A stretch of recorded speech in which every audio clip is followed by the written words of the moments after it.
Auntie here, and today we are reading this book.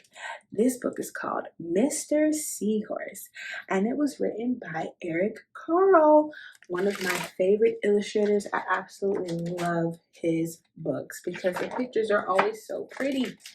Let's check it out. Mr. and Mrs. Seahorse drifted gently through the sea.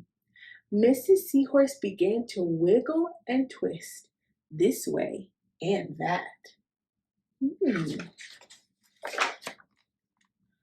It's time for me to lay my eggs, she said. Can I help? Asked Mr. Seahorse. Oh, yes, thank you, said Mrs. Seahorse, and she laid her eggs into a pouch on Mr. Seahorse's belly. I'll take good care of our eggs, said Mr. Seahorse. I promise. As Mr. Seahorse drifted gently through the sea, he passed right by a group of trumpet fish hidden in a patch of reeds. They were hiding. But before long, Mr. Seahorse met another fish. How are you, Mr. Stickleback? Asked Mr. Seahorse. Delighted, replied Mr. Stickleback. I just built a nest and right away Mrs. Stickleback laid her eggs into it.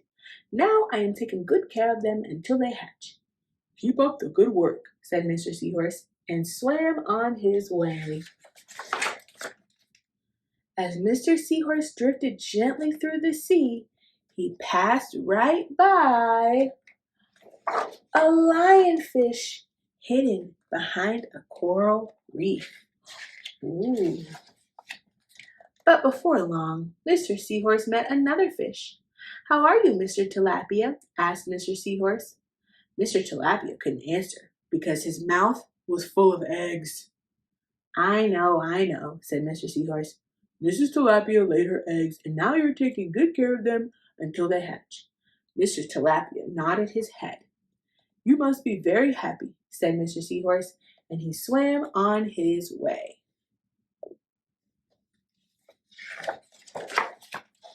As Mr. Seahorse drifted gently through the sea, he passed right by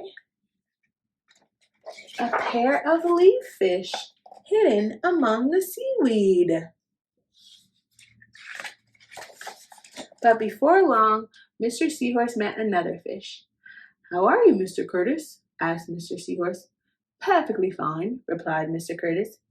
Mrs. Curtis laid her eggs and I had them stuck on my head. Now I am taking good care of them until they hatch. You are doing a good job, said Mr. Seahorse, and swam on his way. As Mr. Seahorse drifted gently through the sea, he passed right by a stonefish hidden behind a rock. Ooh. But before long, Mr. Seahorse met another fish. How are you, Mr. Pipe? Asked Mr. Seahorse. Couldn't be better, replied Mr. Pipe. Mrs. Pipe laid her eggs on my belly. Now I'm taking a good care of them until they hatch. You should feel proud of yourself, said Mr. Seahorse, and swam on his way. But before long, Mr. Seahorse met another fish. How are you, Mr. Bullhead? Asked Mr. Seahorse. Tip-top, replied Mr. Bullhead. Mrs. Bullhead laid her eggs and the eggs hatched, and now I'm babysitting. You are doing a fine job, said Mr. Seahorse, and swam on his way. The time had come for the seahorse babies to be born.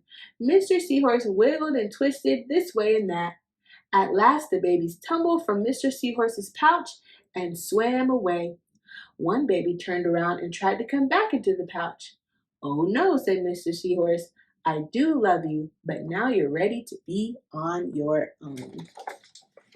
The end. Wow, what a cool story. I learned so much about sea animals and their babies. Thank you so much for coming to Storytime with me today. I'll see you next time. Bye.